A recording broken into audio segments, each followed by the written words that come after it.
شیطان کے وسوسوں کی کچھ اقسام ہیں، مثلاً انسان کے ایمان کو خراب کرنا، عقائد میں شک پیدا کرنا، پھر جب دیکھتا ہے کہ نہیں عقیدہ تو نہیں اس کا بگڑ رہا تو پھر نافرمانی کا حکم دیتا ہے، جب اس پہ قدرت حاصل نہیں ہوتی تو نیکی سے روک لیتا ہے. یعنی ایک ہے گناہ کا حکم دینا، اور ایک اسے پتا ہے اس نے غلط کام نہیں کرنا، اس بندے نے یہ بڑا مخلص ایماندار بندہ ہے، لیکن یہ جو نیکیوں کے بھاگ بھاگ کے کام کر رہا ہے بڑے شوق ذوق سے اس کو روک لو. اور پھر جب اس پہ قدرت حاصل نہیں ہوتی تو عبادت کر چکتا ہے انسان تو اس میں ریاکاری داخل کر لیتا ہے کہ اس طرح ضائع کرا دے. اور اگر انسان ریاکاری سے بھی بچ جائے تو دل میں خود پسندی ڈال دیتا ہے، اعجاب بالنفس ڈال دیتا ہے، اور اس کے عمل کو بڑھا کر دکھاتا ہے کہ تم نے تو اس رمضان میں بہت محنت کر لی، بہت کام کر لیے. اسی میں سے ہے کہ وہ دل میں حسد، کینے اور غصے کی آگ کو دہکاتا ہے. یعنی یہ بھی شیطان کا شر ہوتا ہے کہ انسان کے اندر حسد پیدا کرتا ہے، کینا یعنی کوئی دل میں بات آ گئی کسی کے خلاف جانے ہی نہیں دیتا، پلٹ پلٹ کے وہی سوچواتا ہے، اور غصے کی آگ کو دہکاتا ہے، یہاں تک کہ انسان کو برے اعمال اور کبھی حالات کی طرف کھینچ کے لے جاتا ہے. تو اس کے شر سے بچنا آسان نہیں ہے سوائے اللہ کی مدد کے. تو اسی طرح یہ ہے کہ کبھی انسان کو کبیرہ گناہوں کی طرف بلاتا ہے، جب اس پہ اثر نہیں ہوتا تو صغیرہ گناہوں کی طرف. کبھی نماز اور وضو کے اوپر وسوسے ڈالتا ہے. کبھی ایسا ہوتا ہے کہ انسان کو کوئی عضو دھونا ہوتا ہے تو اس بارے میں اس کو شک ہوتا ہے. کبھی پھر نماز کے اندر یہ کہ 2 رکعتیں پڑھی ہیں یا 4 پڑھی ہیں اس میں شک ڈال دیتا ہے.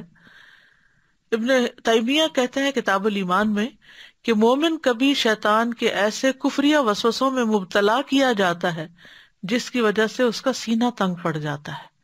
یعنی دل میں اتنے برے برے خیالات آتے ہیں کہ انسان اپنے آپ سے تنگ ہو جاتا ہے. ابن عباس کہتے ہیں کہ آدمی نبی صلی اللہ علیہ وسلم کی خدمت میں آیا اور کہنے لگا، اے اللہ کے رسول، ہمارے دل میں کچھ خیالات آتے ہیں. اور وہ اشارے کنائے سے کچھ اس طرح کہہ رہا تھا کہ ان خیالات کو زبان پر لانے کی بجائے کوئلہ ہو جانا اسے زیادہ پسند ہے. تو رسول اللہ صلی اللہ علیہ وسلم نے فرمایا، حمد اس اللہ کی جس نے ابلیس کے مکر کو وسوسے کی طرف لوٹا دیا. یعنی صرف خیال تک اس کو قدرت دی، باقی اور وہ کچھ نہیں کر سکتا. ایک اور روایت میں ہے کہ انہوں نے کہا کہ ہم وسوسوں کے بارے میں بات کرنا بہت سنگین خیال کرتے ہیں، تو آپ نے فرمایا، الحمد للہ الذی رد کیدہ الی الوسوسہ. اور یہی جملہ اگر انسان پڑھے وسوسہ آتے وقت تو بھی وسوسہ دور ہوتا ہے.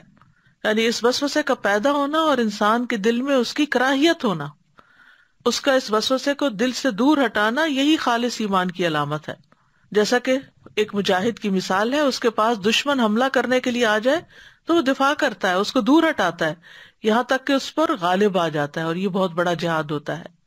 یہاں تک کہ ابن تیمیہ کہتے ہیں یہی وجہ ہے کہ طالب علم اور اللہ کے خاص بندوں کو ایسے وسوسے اور شبہات لاحق ہوتے ہیں جو دوسروں کو نہیں آتے، کیونکہ دوسرے اللہ کی شریعت اور اس کے منہج پہ نہیں چل رہے ہوتے، بلکہ وہ اپنی خواہشات پر ہی جھکے ہوئے ہوتے ہیں اور اپنے رب کے ذکر سے غافل ہوتے ہیں، اور یہی شیطان کا مقصد ہے.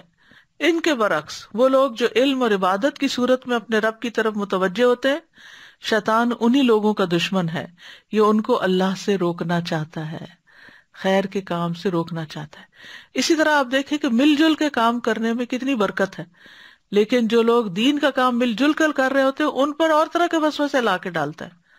یہ تمہاری تو کوئی قدر ہی نہیں، تمہاری کوئی قیمت ہی نہیں، تمہاری کوئی ویلیو ہی نہیں، تمہیں تو کوئی پوچھتا نہیں، تمہاری تو کوئی شان و شوکت ہی نہیں، لوگ تمہاری عزت ہی نہیں کرتے، کوئی تمہاری بات نہیں سنتا، تو تمہیں کیا فائدہ، تم خود اپنا کچھ کر لو. اور اسی طرح کے وسوسوں میں آ کے بہت سے لوگ اجتماعیت سے نکل جاتے ہیں، جس کے نتیجے میں نہ وہ اکیلے کچھ بہت بڑی پرفارمنس کرتے ہیں اور نہ ہی پھر دین کو کوئی فائدہ ہوتا ہے.